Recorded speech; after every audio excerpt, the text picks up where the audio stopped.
Hey y'all, thank you guys so much for tuning into this week's episode of the Worlds of Country podcast. I'm your host, Andrew.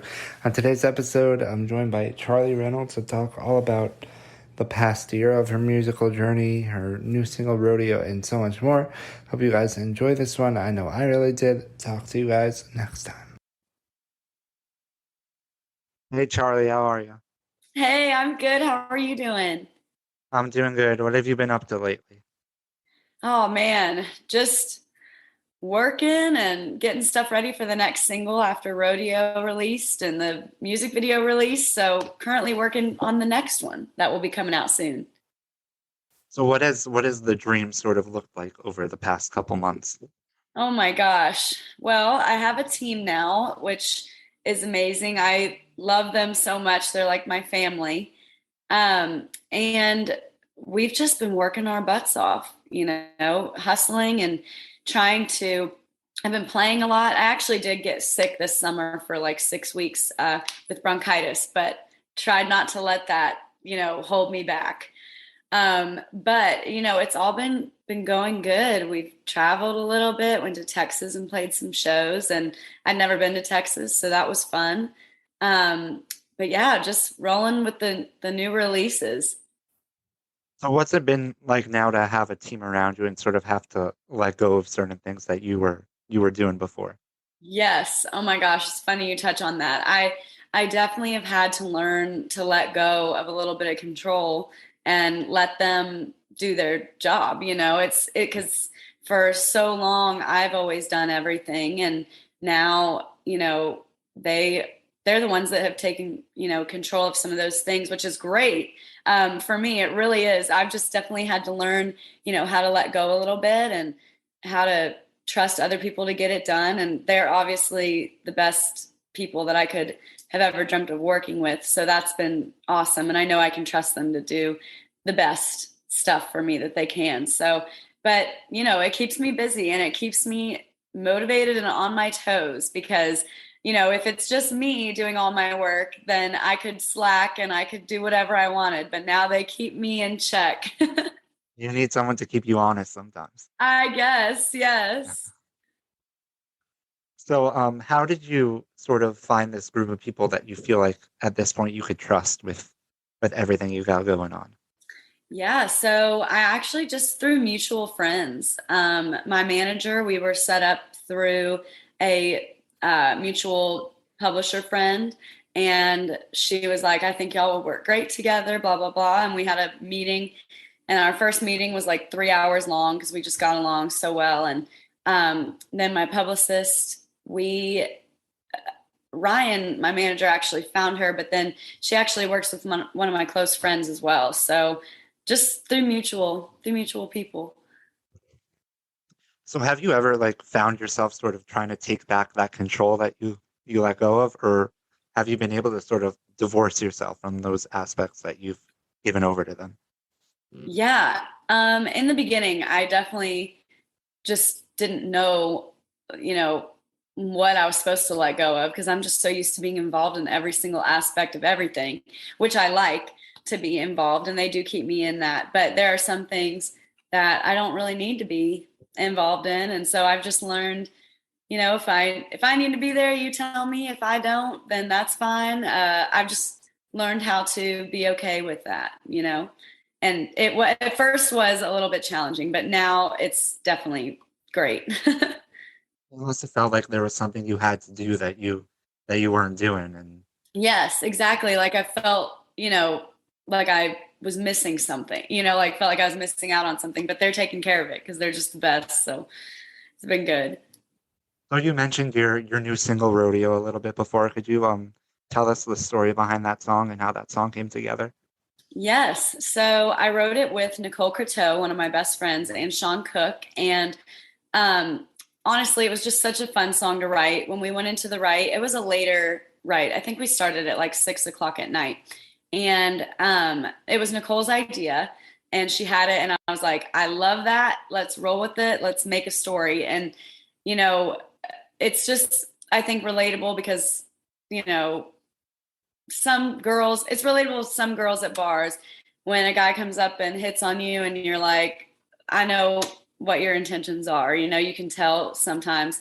Um, and we just kind of made it into a story. And when we were writing it, it was just fun. It wasn't like we had to think a lot. We just kind of rolled with it and came up with stuff on the spot, and we liked it. So we were kind of going for an anthem kind of song, like a Shania Twain or a Carrie, because that's the stuff that I've always loved. And that's what we came up with. And it was very easy, very fun. It's definitely one of my favorite songs that I've ever written and released. It was just so easy to write because it was so much fun. So we just had a fun time writing that one. It definitely has that sort of like anthemy feel that you mentioned. Yes, yes. So was this one that you sort of knew right away was one you wanted to put out there eventually? Oh yeah, I knew literally right after the write. I was like, this is the next single. I don't know when, I don't know how, but it is the next single because I'm obsessed with it. And luckily at the time, I didn't have really a clear idea of what I wanted to release next. Like right now, it'd be a little hard to change that because I already have a whole plan, you know, for the next like into 2023. So, but back then in October of last year, I was like, all right, it's done. It's decided. It's coming out. And it was just so exciting, really, because I haven't been that excited about a song in a very long time. So I'm always excited, but for some reason, this one, there was a different level of excitement. So, Sometimes it's good not to have a plan. yeah, exactly. For real. For real. Look what happened. So, the reaction to this song also, it's I think your most streamed song already. What has that meant to you? It is. It's crazy, honestly. I am just so grateful and thankful that everyone loves it as much as we do, you know, because sometimes it's scary always putting out a song because you don't know if you might love it so much, but you don't know if everyone else is going to too. And it's just been very, very exciting seeing how much everybody else loves it too. And I just feel very blessed to have everyone listening to it and hitting 100,000 streams. That's something I've never had before. So that was really, really cool. These days, if someone doesn't love a song, they have 15 million ways to tell you. Yeah, literally. Oh my gosh. Oh my gosh. So, what's it been like for you to sort of embrace the social media side of things these days? Yeah. So, it's been kind of crazy with TikTok and Instagram. I had posted a reel and a TikTok different. No, it was the same one. It was the same one. And the reel got like almost 4 million views, which I've never had that on Instagram before. And it brought my following up so much before the single came out, like right before, which was like perfect timing. And same with TikTok. I had one blow up and it all just happened in such great timing that it was crazy. And I think that might have had a lot to do with the streams of the song because I just had a wider audience that I hadn't had before. And it's been a little bit more to keep up with, like TikTok now having a bigger following on there. I feel like I do need to constantly be on there. But I was sick, like I said, for 6 weeks. So I really couldn't make new content because I couldn't really sing for a few weeks. So I was just reposting some old stuff in hopes that that would be okay. And it was fine. But it's just been really wild, honestly. And same with YouTube. I have been posting a little bit more on YouTube than I had in the past, just because when I posted the neon moon cover from a few months ago, that went kind of viral on YouTube, which again, I've never had that happen before.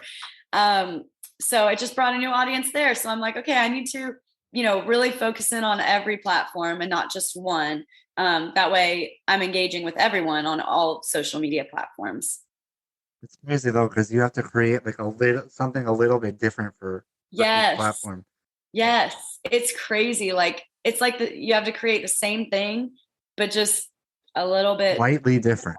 Yes. It's so weird. It is so weird. So you mentioned your neon moon cover before that also got got put on TV, right? Yes, on The Resident. Yes, So it what was. was how did you sort of find out that that was going to happen? Well, it was actually crazy. So I had posted a cover of me singing Neon Moon about 3 or so years ago on YouTube. And I got an email one day that was like, hey, this is so and so. We are interested in using your cover of Neon Moon on the Fox TV show, The Resident. And I thought it was a scam because I was like, there's no way, like, this is how they find people, like I just really, plus it was from so long ago that I was like, how did they even find this? And It sounds so like every other scam there is. literally, I know. And I've gotten so many scam emails. Like, so I'm like, this is just another scam. And I sent it to my manager anyway, because I was like, hey, I think this is a scam, but you can check it out. And it was funny because I had just started working with him. And if I hadn't been working with him, I definitely wouldn't have responded, which is insane. But anyways, he looked into it and it was real. It was legit. And so we started talking with them, and I thought it was going to be in like a year that that episode was going to be aired, but it was literally like in a month time. And so we recorded it. We did everything. They ended up loving it so much that they named the whole episode Neon Moon, which was like super, super cool. But yeah, it was interesting. Like, I had a little watch party with some friends here and we watched it live, and it didn't like hit me while we were watching it, but it did after everyone left, like that it was just on like a national TV show. And that's actually so cool and crazy. But it took a minute for me to like realize how cool that is, like I was just like, this is crazy. So I hope to do more with them. That would just be so much fun. So I just think that is so cool, that part of the music industry. It's crazy also. You mentioned like having a delayed reaction to it. How often that happens. That when you're like caught up in the moment, you don't feel it until after. Yes. And it was like, while everyone was here, I just didn't, it was cool, but I didn't really understand the, like, I don't even know the word, like the real coolness of it. So once everyone left, then I, realized, and I was like, whoa, like this is crazy. And I also didn't think people would go looking up for the track because I just didn't think anybody would care. But like there's like 80,000 views now on that Wow. cover. So it's just wild that people actually went and looked it up. So it was really cool. Really cool.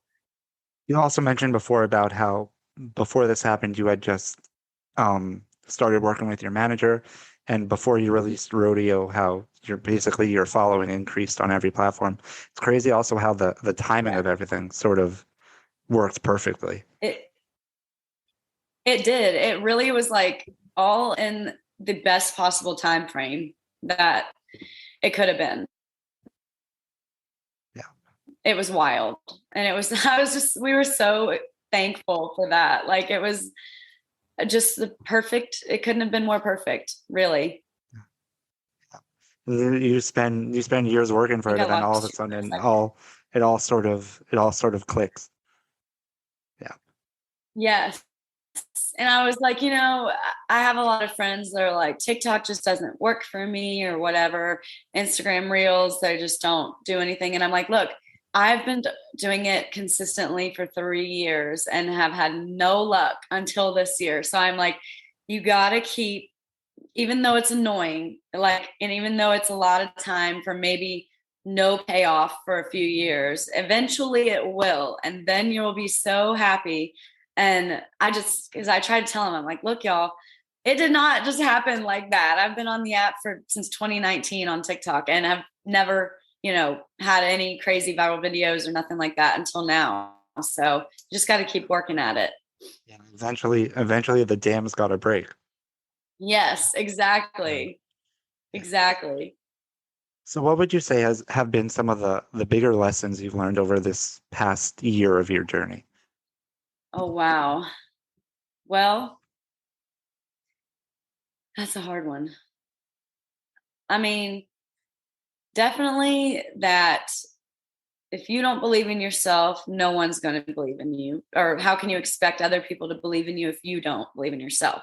That is something I always have to remind myself, because it can be easy to, have a hard day or a hard week or whatever it may be, and just feel burnout. And I've just had to remind myself that is the music business. I chose that and I love it and I wouldn't trade it for anything. But to definitely don't let that dull the, belief that you should have in yourself as an artist and as a person.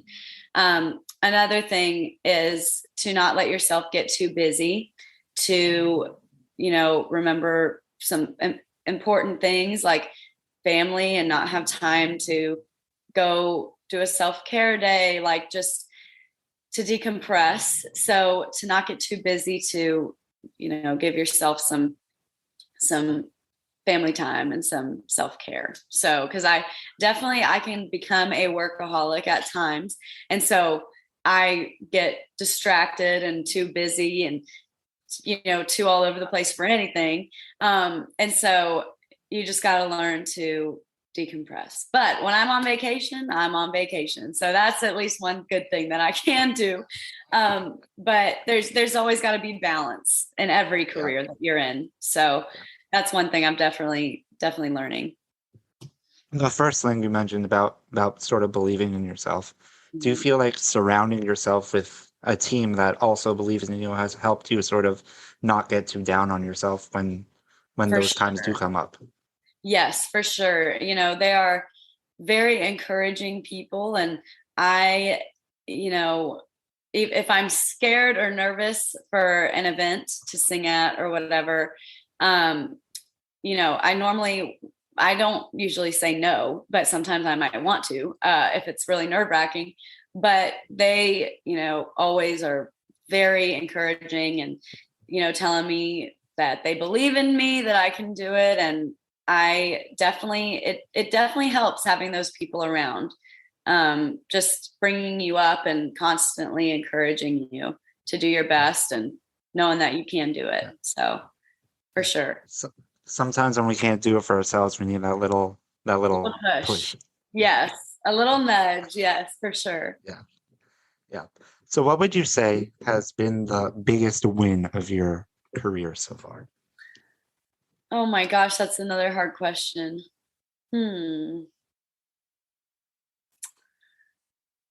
Honestly, there's so many things that have happened recently that we've talked about on here that have been like my biggest accomplishments recently, I feel like. I guess I would have to say the Fox thing, the song on the TV show. That is just one of the coolest things to me that has happened. But also, I would say, one of the other biggest wins is that I feel like I finally found myself as an artist. It's not something specific, but it's just I finally know what music I want to put out, who what I want my platform to be like, and my brand, and I feel very happy and confident with it. So I feel like that's a big win because that took a long time.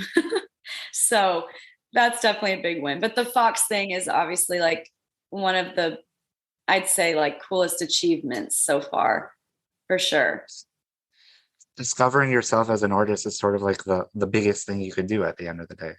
Yes, it definitely is, because it's easy to like get a little frazzled, and because country music, actually all music and everything really, is always changing, and it can be easy to start changing because that's changing. But I finally think I've figured out my sound, my brand, who I want to be. And I think that's also just something that comes with age and growing up. So I think I definitely feel confident in that now. So you sort of have like these competing pressures of basically playing the copycat game, and then on the other side chasing every new trend that comes up, and you sort of have to find yourself somewhere in there. Yes, for sure. For sure. Yeah. So we talked about big wins. What's your big goal in the next 5 years? What's the biggest goal? Oh, next 5 years. Um, I want to win a CMA award. That's definitely a big goal of mine. It's on Definitely tape now, so when it happens, we'll put it when it back up. happens, we'll bring this back on. But yes, in the next 5 years, definitely want to win a CMA award. That's like the biggest goal. The second biggest goal would be to headline some sort of tour. That would be really, really fun. So those are my two probably biggest goals right now. Those are good ones to have. Yeah. Yeah, for sure. So what's next for you? So I do have a single coming out in September that I haven't really announced yet, but that's coming out. We're shooting a music video this weekend, and it's just going to be. I'm very excited for this song. It's different than rodeo. It's not like an anthem like rodeo is. It's just a good song, and I very very excited about it. So that will be coming out, and then maybe something for Christmas, and then I'm planning on a EP in the spring of 2023. So got a lot of things headed y'all's way for sure. All of the fun things. Yes, all the fun stuff, all the fun stuff. Yeah. So, but it's exciting. Yeah. Well, thank you so much again for taking the time for this. Of course, anytime. Thank you for having me Of on. I course. appreciate it. It's been a Of while. course. It's been a while. Yep. Yes. So I'm glad to have been here. We'll do it again. Yes, sounds good to For me. sure. For All sure. right, I'll see you soon. See you Bye. soon. Have a great day. Bye. You too. Bye. Hey y'all, thank you guys so much again for tuning in. If you liked what you heard from Charly, be sure to go check out her music wherever you listen to music, and go check her out on social media. If you liked what you heard from the podcast, be sure to hit that subscribe button wherever you're listening. We really appreciate that. And go check us out on social media at Worlds of Country. Talk to you guys next week.